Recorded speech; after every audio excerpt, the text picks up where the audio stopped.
மூன்று ஜென்மத்தில் செய்த பாவம் போகும், இறைவனை நீங்கள் காணலாம் அப்படிங்கிற ஒரு அபூர்வ சக்தி கொண்டதுதான் திருச்செந்தூர் வடிவேலு. 3-5 விடுங்க, நட்சத்திரா எழுங்க. Nakshatra carbon free agarbattis. MCR Pure Cotton Club, formals and casual shirts. ரகங்கள் பலவிதம், ஒவ்வொன்றும் உலகத்தரம். தமிழக உற்பத்தியில் உங்கள் அனுஜ் ஸ்டைல்ஸ். எல்லா சுவாமியும் நீங்கள் எப்படி வழிபடுறீங்க அப்படின்னா அபிஷேகம், அர்ச்சனைகள், ஆராதனைகள், அலங்காரங்கள் இப்படின்னு இருக்கும். ஆனால் யோகமாக வழிபடக்கூடிய ஒரே தெய்வம், ஒரே இறைவன் யாருன்னு கேட்டிங்கன்னா தமிழ் கடவுள் முருகன் தான். இந்த கும்பாபிஷேகம் பண்ணும்போது இந்த கோபுர கலசில் இருந்து உயிர் போய் சேரும் மூல கருவறை. இந்த கருவறையில் இருக்கக்கூடிய மூர்த்தத்தினுடைய சக்தி எவ்வளவு ஒருங்கிணைந்து இருக்கிறதோ அதே அளவுக்கு கோவில் கோபுரத்தில் மூன்று ஜென்மத்தில் செய்த பாவம் போகும், இறைவனை நீங்கள் காணலாம் அப்படிங்கிற ஒரு அபூர்வ சக்தி கொண்டதுதான் திருச்செந்தூர் வடிவேலு. நீங்கள் நினச்சிட்டு இருப்பீங்க சுவாமி விழா கொண்டாடுறாங்க. அது இல்லை உண்மை. வயதானவர்கள், மூப்பு மிகுந்தவர்கள், வியாதிஸ்தர்கள், சின்ன சின்ன குழந்தைகள், அவர்களுக்கெல்லாம் பிரச்சனைகளில் இருந்து விடுபடணும் அப்படிங்கிறதுக்காக இறைவனே வரக்கூடியது தான். சத்து, சித்து, ஆனந்தம், சச்சிதானந்தம்னு சொல்லக்கூடிய ஒரே இடம் திருச்செந்தூர். அந்த திருச்செந்தூர் தான் குரு தான் சச்சிதானந்தம். முருகன் என்பவன் எல்லாருக்கும் நல்லதை தரக்கூடியவன். சூரிய உதயத்தில் கும்பாபிஷேகத்தை பார்க்கும்போது முருகா அப்படின்னு சொன்னா. அன்பு வணக்கங்கள். இன்று நம்முடன் தெய்வீக ஜோதிடர் பாலகிருஷ்ணா ரெட்டி அவர்கள் நம்மோடு இணைந்துள்ளார். வணக்கம் சார். கலாட்டா டிவி நேயர்களுக்கும் என் அன்பு சகோதரருக்கும் என் அன்பு வணக்கங்கள். முருகருக்கு பெருவிழாவாக திருச்செந்தூர் கும்பாபிஷேகம் வரவிருக்கக்கூடிய ஜூலை 7 நடக்கவிருக்கு. இந்த கும்பாபிஷேகத்துடைய சிறப்பு அம்சம் என்ன சார்? பொதுவாகவே ஒரு கோவிலுக்கு 12 வருஷத்துக்கு ஒரு முறை சிறப்பு செய்யணும். அந்த கோவிலில் நிறைய பேர் வருவாங்க, போவாங்க, சுவாமிகிட்ட கோரிக்கை வைப்பாங்க. நிறைய சாதனைகள் இந்த கோவிலில் 12 வருஷத்துக்கு முன்னாடியே செஞ்சுருப்பாங்க. 12 வருஷத்துக்கு ஒரு முறை செய்யணுங்கிறது சில நேரங்களில் தவறி போயிடும். நாள் கடந்து கூட சில பேர் செய்வாங்க. ஏன்னா இந்த மாதிரி குருஸ்தலத்தில் செய்கிறது என்பது கொஞ்சம் செலவுகள் ஜாஸ்தியாகும். பெரிய கோயில் இல்லையா, அந்த சுற்று வட்டாரத்தில் எல்லாருக்குமே குலதெய்வமாக இருக்கும். வீரபாண்டிய கட்டபொம்மனே அந்த கோவில்களில் அர்ச்சனையும் நைவேத்தியம் பண்ண பிறகு தான் சாப்பிடுவார். அதனால் திருச்செந்தூர் வரைக்கும் ஒவ்வொரு மைலுக்கும் ஒரு மணி மண்டபம் கட்டி திருச்செந்தூரில் அந்த நைவேத்தியம் பண்ணும்போது ஒரு மணி அடிப்பாங்க, அடுத்த மணி மண்டபத்தில் இன்னொரு மணி அடிப்பாங்க. அப்படி கட்டபொம்மனுடைய அரண்மனை வரைக்கும் அந்த மணி அடித்து அதுக்கப்புறம்தான் தன்னுடைய காலை உணவும் தன்னுடைய வேலைகளையும் அவர் ஆரம்பித்ததா நம்ம தமிழ் மன்னன் எப்படியெல்லாம் திருச்செந்தூரை கொண்டாடி இருக்கார். தமிழ் மன்னன் தமிழுக்கே உரியானவன், தமிழே தெய்வமாக இருக்கக்கூடியவன். எந்த மொழிக்கும் பார்த்திங்கன்னா தெய்வம் இருக்குமா அப்படின்னா இருக்கும், கண்டிப்பாக இருக்கும். ஆனால் இங்கே தமிழே தெய்வமாக இருக்கக்கூடியவன், தமிழ் சங்கத்துக்கு தலைவனாக இருக்கக்கூடியவன், தமிழ் இலக்கணமே தன்னுடைய உடலாக இருக்கக்கூடியவன். அவனது கண்கள், அவனது சிரங்கள், அவனது கைகளே இலக்கணமாக இருக்கக்கூடியது. இப்படி முருகனது சிறப்பை நான் நிறைய சொல்லிக்கிட்டே போகலாம். எல்லா சுவாமியும் நீங்கள் எப்படி வழிபடுறீங்க அப்படின்னா அபிஷேகம், அர்ச்சனைகள், ஆராதனைகள், அலங்காரங்கள் இப்படின்னு இருக்கும். ஆனால் யோகமாக வழிபடக்கூடிய ஒரே தெய்வம், ஒரே இறைவன் யாருன்னு கேட்டிங்கன்னா தமிழ் கடவுள் முருகன் தான். கையில் வேலோடும் சேவலோடும் இங்கே காட்சி தருபவன் யார் அப்படின்னா முருகன் தான். பகைவனுக்கு புத்தி புகட்டணும், தர்மத்தை சொல்லணும். ஆனால் பகைவனுக்கு தண்டனை கொடுக்கக்கூடாது. அவனை திருத்தணும். அவனை திருத்தி தன்னுள் ஆட்கொள்ள வேண்டும் அப்படிங்கிற ஒரு உயர்ந்த எண்ணத்தை சொல்பவன் தான் முருகன். அவனுக்கு தண்டனை கொடுத்தா மட்டும் பத்தாது. ஆனால் தண்டனை கொடுத்து அவனை கொல்லக்கூடாது. அவனை ஆட்கொண்டு கொண்டு வரணும் அப்படிங்கிற மனோபாவத்தை உடையவன் தான் தமிழ் கடவுளான முருகன், தமிழன். அப்படிப்பட்ட முருகனுக்கு 12 வருடங்களுக்கு ஒரு முறை நீங்கள் கும்பாபிஷேகம் பண்ணுறது ஒன்றும் ஆச்சரியம் இல்லை. ரெண்டாவது, இந்த கோபுரத்துக்கும் கலசங்களுக்கும் அந்த கோவிலில் உள்ள சிறப்புக்கும் நிறைய சம்பந்தம் உண்டு. ஒரு சில கோவில்களில் கோபுரங்கள் தூரத்தில் இருந்து பார்க்கும்போதே கோபுர தரிசனம் பாப விமோச்சனம்னு சொல்லுவாங்க. இந்த காலத்தில் எல்லாம் கார் வச்சுன்னுக்கிறாங்க, அப்படியே காரில் போய் கோயில் வாசப்படியில் இறங்கி சுவாமி தரிசனம்லாம் பண்ணுறாங்க. ஆனால் அன்றைக்கி மாட்டு வண்டி கட்டிக்கிட்டு சும்மா ஜல் ஜல் ஜல் ஜல் ஜல்னு மாட்டு வண்டியில் வந்திருப்பாங்க. கோவிலில் மணி அடிக்கும். இந்த நேரத்தில் இந்த மணி அடிக்கும்போது இந்த பூஜை முடிய போகுது அப்படின்னு விரட்ட மாட்டாங்க. நைட்டு மாத்திரம் ஏகாந்த சேவைக்காக மணி அடிக்கிறாங்க பாருங்கள். அந்த மணி சத்தத்தை கேட்டு மணி ஆகிப்போச்சு கோயில் மூடிடுவாங்க. அப்போல்லாம் லாட்ஜா, ரெஸ்டாரண்ட்டா, இல்லை என்ன சத்திரத்தில் தானே தங்கணும். ஒவ்வொரு வீட்டு திண்ணையிலையும் தங்கணும். அதனால் மாடை ரொம்ப வேகமாக ஓட்டிக்கிட்டு வருவாங்க. ஆனால் ஒரு சில பேருக்கு சுவாமி தரிசனம் அன்றைக்கி இரவு கிடைக்காது, மறுநாள் தான் சுவாமி தரிசனம் பண்ணுவாங்க. அப்படிப்பட்டவர்கள் எல்லாம் கூட வயதானவர்கள், வயது மூத்தவர்கள், உடல்நலம் சரியில்லாதவர்கள், இவங்களுக்கெல்லாம் கோபுர தரிசனம் பாப விமோச்சனம். இந்த கோபுர தரிசனத்தில் சுவாமிக்கு மேலே அங்கே கோபுரத்தில் பார்த்திங்கன்னா 7 கலசம் இருக்கும், 9 கலசம் இருக்கும். ஒவ்வொரு கோபுரத்துக்கும் ஒவ்வொரு விதமான கலசங்கள் வச்சுருப்பாங்க. இதற்கான அர்த்தங்கள் என்ன அப்படின்னா, எவ்வளவோ கட்டிடக்கலைக்கு பேர் போனது. கட்டிடக்கலையில் மழை பெஞ்சா இடி மின்னல் வராமல் இருக்கிறதுக்கு தன்னுள் ஈர்த்து பூமியில் செலுத்தக்கூடியது, விதைகள் சேமிக்கக்கூடிய இடம், தாமிரத்தினால் செய்யக்கூடியது, அதில் தங்க முலாம் பூசப்பட்டிருக்கு, காந்த அலைகளை உள்வாங்கி கொண்டு இவ்வளவுலாம் நிறைய சொல்லுவாங்க.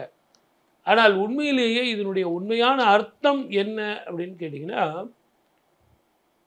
நவகிரகங்கள் அப்பெல்லாம் 7 தான், 9 இல்லை, நவம் இல்லை, 7 தான். இது அந்த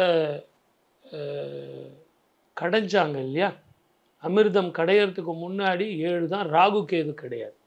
அதனால் அப்போ கட்டிய கோவில்கள் எல்லாத்துக்கும் 7 கலசங்கள் இருக்கும். இந்த அமிர்தம் கடைந்த பிறகு, ராகு கேது ஏற்பட்ட பிறகு 9 கலசங்கள் ஒவ்வொரு கோவில் கோபுரத்திலையும் வைப்பாங்க.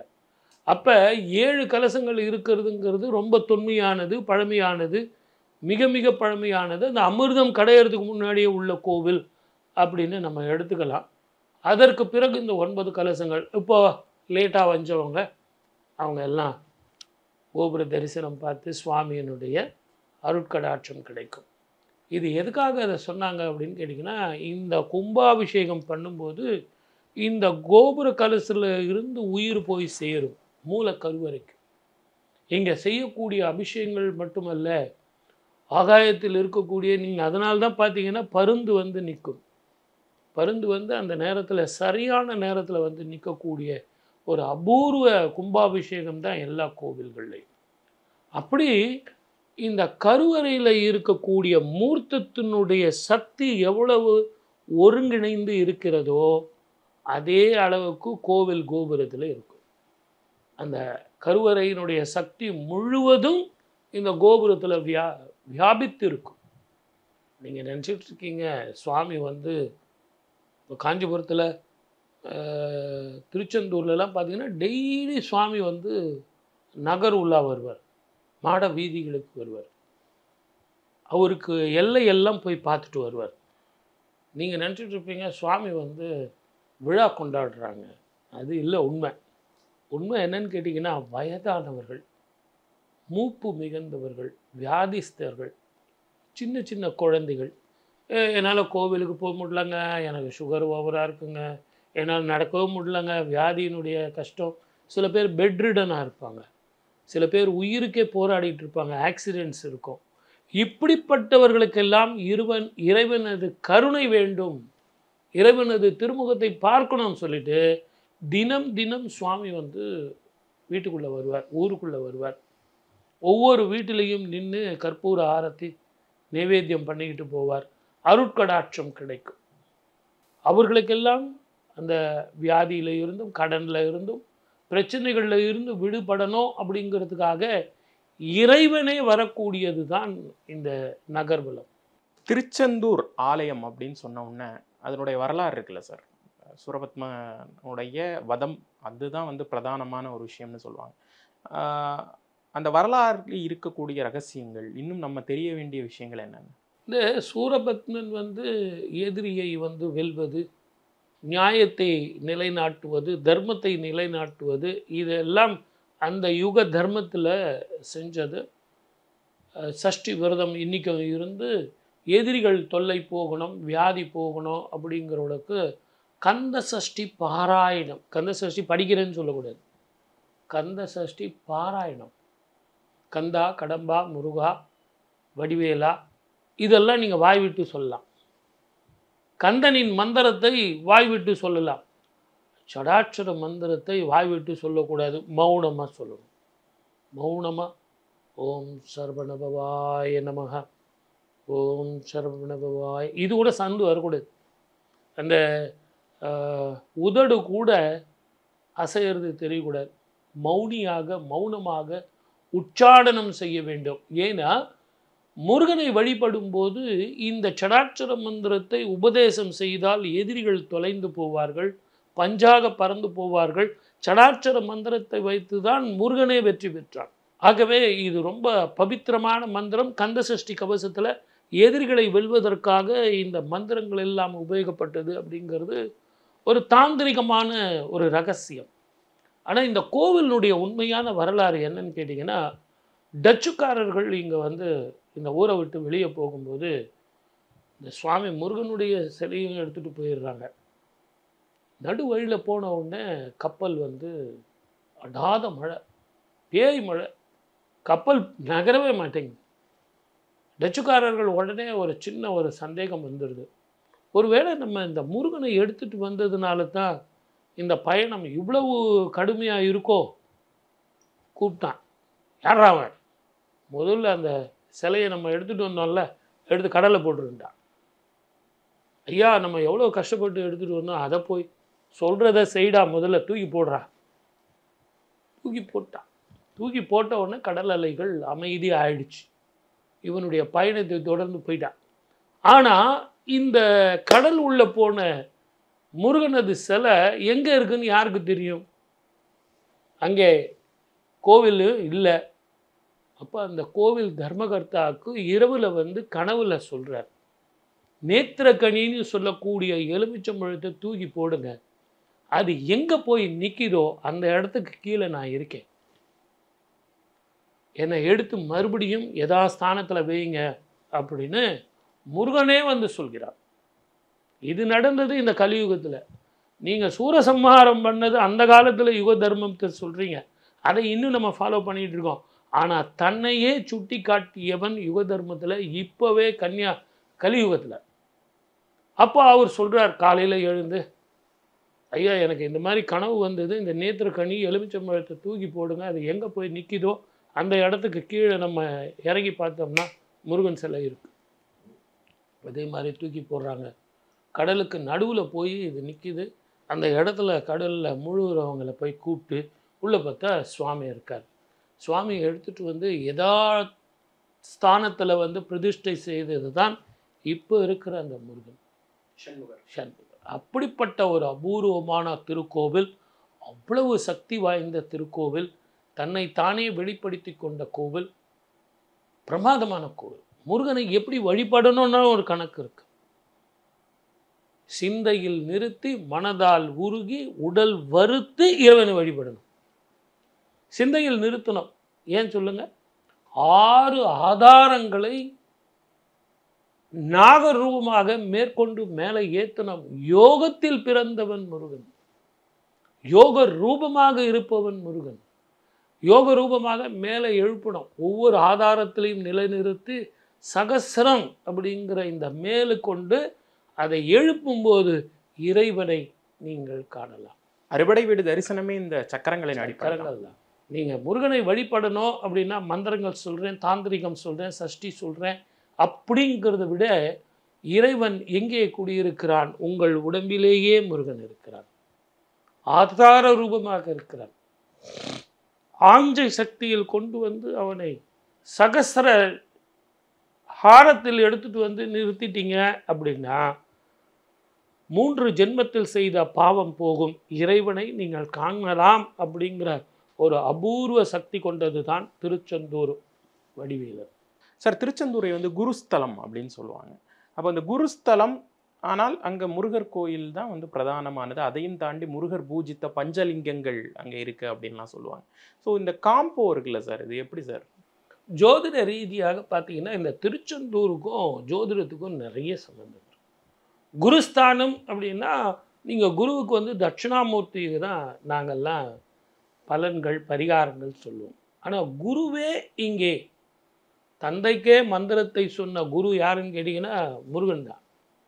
இந்த முருகன் வந்து குருஸ்தலமாக இருக்கும்போது செவ்வாயினுடைய ஆதாரமாக, செவ்வாய்க்கே அதிபதியாக, ஜோதிடத்தில் ஒவ்வொரு கிரகங்களுக்கும் ஒவ்வொரு ஆதாரம் உண்டு. அப்போது செவ்வாய்க்கு ஆதாரம் யாருன்னு கேட்டிங்கன்னா குரு. குருவை வழிபட்டால் உங்களுக்கு செவ்வாய் தோஷம் போகும், நாகதோஷம் போகும், திருமண தடை போகும், குழந்தை பாக்கியம் இல்லாதவர்களுக்கு குழந்தை பாக்கியம் வரும். சஷ்டியில் விரதம் இருந்தால் அகப்பை நிரம்பும் அப்படின்னு சொல்லுவாங்க. அகப்பை குழந்தை பிறக்கும். இதில் நிறைய சொல்றது இந்த பழமொழி மட்டும்தான். விந்துவுக்கு விந்தானவன் வித்தானவன் முருகன். செவ்வாய் ஒரு பெண்ணுக்கும் சரி, ஒரு ஆணுக்கு சுக்கிரனும் சுக்கலத்தை தருபவனும் சரி, சுக்கல வித்தாக இருப்பவன், சுக்கலமாக இல்லை, சுக்கலத்தின் வித்தாக இருப்பவன் செவ்வாயினுடைய காரதத்துவமுடைய முருகன். விந்தாக இருந்து குழந்தையை ஏற்படுத்தக்கூடியவன், சிருஷ்டிக்கு அதிபதி, மங்களத்தை தருபவன். இவ்வளவு ரகசியத்தை சொல்லியிருக்கான். அந்த கந்த சஷ்டி கவசத்தை சொல்லும் போதும் சரி, ஷடாட்சர மந்திரத்தை சொல்லும்போது சரி, உங்களுக்கு கர்ப்பப்பையில் எவ்வளவு பிரச்சனைகள் இருந்தாலும் சரி, குழந்தை பாக்கியம் கிட்டும் அப்படிங்கிற ஒரு ரகசியம் இதுதான். ஆகவே குருவுக்கு குருவாக இருப்பவன், வம்ச விருத்தி தரக்கூடியவன், செவ்வாயின் தலைவன், தமிழின் தலைவன், அழகன் முருகன், என்னுடைய தங்கத்தமிழன் முருகன். தமிழ் அப்படின்னு சொன்னால் இந்த தமிழுக்கு அந்த இழு தான் அழகு. அந்த இழை வந்து சொல்கிறது தமிழ் அப்படின்னு நிறைய பேர் சொல்லுவாங்க. தமிழ் அதே மாதிரி முருகு, முருகு, தாமி எள், வல்லினம் மெல்லினம் இடையினம், 3 இனங்களுக்கு ஒரு எழுத்தை எடுத்து நீங்கள் தமிழ்லையும் சரி முருகனுக்கும் சரி கொடுத்துருக்கீங்க. இதில் சத்து சித்து சச்சிதானந்தம் ஆனந்தம்.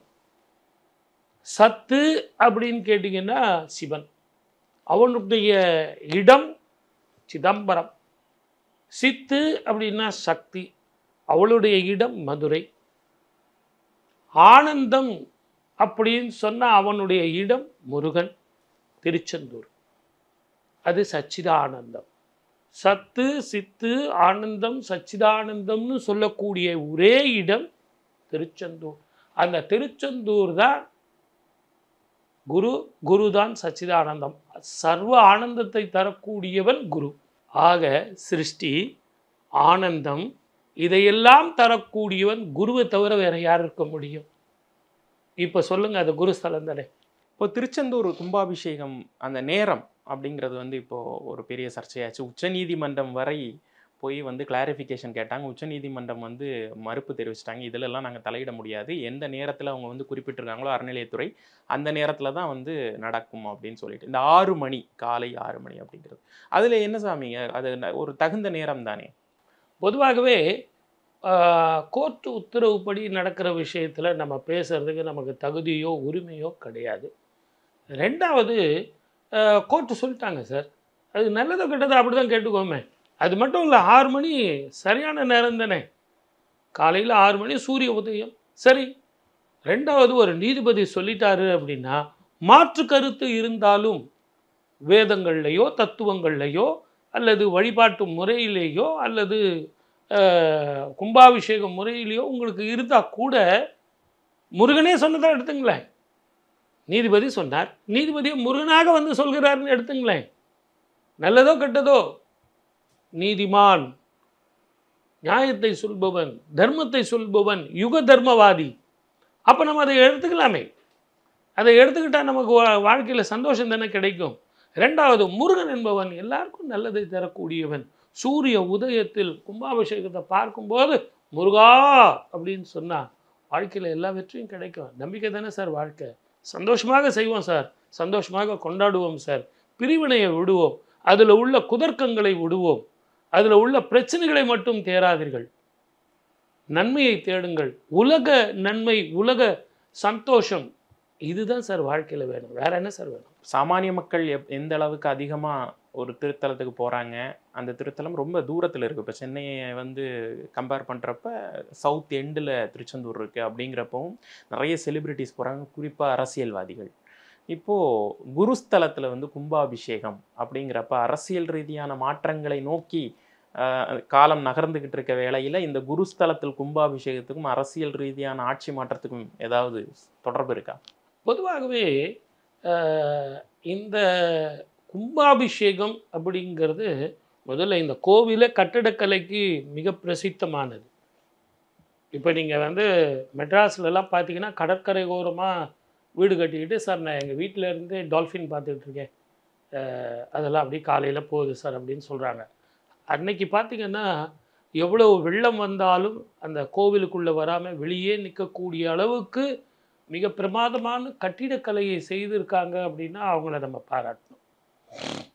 எப்போதுமே சார் நீங்கள் இந்த ஆன்மீகம் மட்டும் இல்லை, அறநிலம் மட்டும் இல்லை, அறம்னு சொன்னாலே அங்கே அரசாங்கம் வந்துதுன்னு தீரும் சார். யாராக இருந்தாலும், எதிர்கட்சியாக இருந்தாலும் ஆளும் கட்சியாக இருந்தாலும் அவங்கவுங்களுக்கு உண்டான ஆதரவு தெரிவிக்கக்கூடிய ஜோதிடர்கள், வல்லுநர்கள், சமூகத்தில் இருக்கும் பெரிய மனிதர்கள் சொல்லி தானே செய்வாங்க.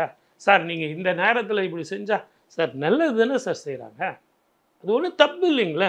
சுவாமிக்கு கும்பாபிஷேகம் பண்ணுறாங்க, சர்வே ஜனா சுகினோ பவந்து, வாழ்க்கையே நல்லா இருக்கணும், மக்கள் எல்லாம் சந்தோஷமாக வாழணும், மன்னன் எப்படி எல்லாம் வாழ்த்துறானோ அப்படி மக்கள் எல்லாம் வாழ்வாங்கன்னு தெரியுது இல்லைங்களா. வேற ஒன்றும் செய்யலையே, கும்பாபிஷேகம் தானே செய்கிறாங்க. இதில் போய் அவங்க அரசியல் பார்க்குறாங்கன்னா கூட மக்கள் நாம் ஏன் அரசியல் பார்க்கணும்?